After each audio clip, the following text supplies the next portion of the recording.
ရှေ့ဆောင်နွားလားဖြောင်းမြောင်းသွားကနောက်နွားတက်တိုက်ဖြောင်းမြောင်းလိုက်၏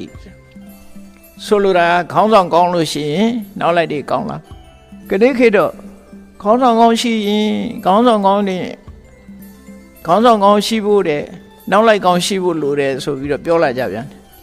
မှန်တော့ခေါင်းဆောင်ကောင်းလို့ရှိရင်နောက်လိုက်ကကောင်းလာမှာပဲသိကြတယ်အဓိကတော့ခေါင်းဆောင်ကိုပဲအဓိကထားပြောတယ်ရှေ့ဆုံးအဲ့ဒါလေးကိုမှတ်သားကြည့်ဖမာစကားဟာဘယ်ကနေပြီးတော့ယူပြီးတော့ပြောတာတော့ရှေ့ဆောင်နွားလားဖြောင်းမြောင်းသွားကနောက်နွားတက်တိုက်ဖြောင်းမြောင်းလိုက်ဤဆိုတာဒါဥပမာအနေနဲ့ပြောတာပါဠိစာပေမှာအရမိကတုတ်တန်ဆိုတာမြတ်စွာဘုရားဟောတာရှိတယ်အဲ့ဒီတုတ်တန်ကလာတဲ့စကားလုံးပဲဒါဂုဏံစေတရမာနနံဥဆုံခိစ္စတိပုံငောတဲ့နွားအုပ်ကြီးတအုပ်ဟာတရားရွှေ့သွားကြတယ်အဲ့ဒီထဲမှာခေါင်းဆောင်နွားကြီးကလမ်းဖြောင်းဖြောင်းသွားလို့ရှိရင်တဲ့တပ္ပခာဝီဥဆုံကိစ္ဆန္တိနိတေဥဆုံကတိတတိသူဖြောင်းဖြောင်းသွားလို့ရှိရင်နောက်ကနွားအုပ်ကလည်းသူ့နောက်အကုန်လိုက်သွားကြတယ်ဒါစေဖာရီတို့ဘာတို့ကြည့်လိုက်မဲ့ဆိုရင်တော်ရိုင်းတရိษံတွေတောင်မှပဲခေါင်းဆောင်နောက်လိုက်ကြတာလေအကုန်လုံးသူသွားရအကုန်လိုက်ကြတာအဲ့တော့မြတ်စွာဘုရားဥပမာအနေနဲ့ဟောတာ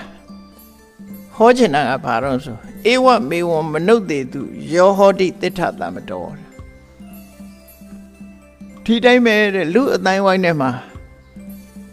အကြီးအမြတ်လို့ခေါင်းဆောင်တင်ထားတဲ့ပုဂ္ဂိုလ်ရှိတယ်ဥက္ကဋ္ဌတင်ထားတဲ့ပုဂ္ဂိုလ်ရှိတယ်နော်အဲ့ဒီဥက္ကဋ္ဌလို့ဆိုရဲမြင့်မြတ်တဲ့ပုဂ္ဂိုလ်အမြတ်ခေါင်းဆောင်အဖြစ်တင်ထားတဲ့ပုဂ္ဂိုလ်ဟာတဲ့သောတစေဓမ္မစရေတိပခေဝဣတရာပစာသောတစေဓမ္မစရတိအဲ့ဒီပုဂ္ဂိုလ်ကတရားဥပဒေကိုလေးစားတယ်မြတ်တာတယ်နော်ဆိုလို့ရှိရင်နောက်လူတွေကလည်းပဲတရားဥပဒေလေးစားတဲ့ပုဂ္ဂိုလ်တွေမြတ်တာတဲ့ပုဂ္ဂိုလ်တွေဖြစ်လာသူကိုယ်တိုင်ကမမြတ်မတဥပဒေမလေးစားတဲ့ပုဂ္ဂိုလ်ဖြစ်လာလို့ရှိရင်ကျန်တဲ့ပုဂ္ဂိုလ်တွေလည်းမမြတ်မတမလေးစားဖြစ်လာမှာအဲ့တော့သူကိုယ်တိုင်ကတရားကို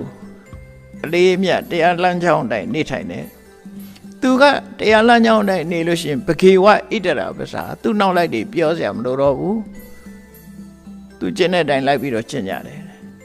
တပ္ပရတ္ထံဒုက္ခသေတိတနိုင်ငံလုံးတတိုင်းပြည်လုံးဟာ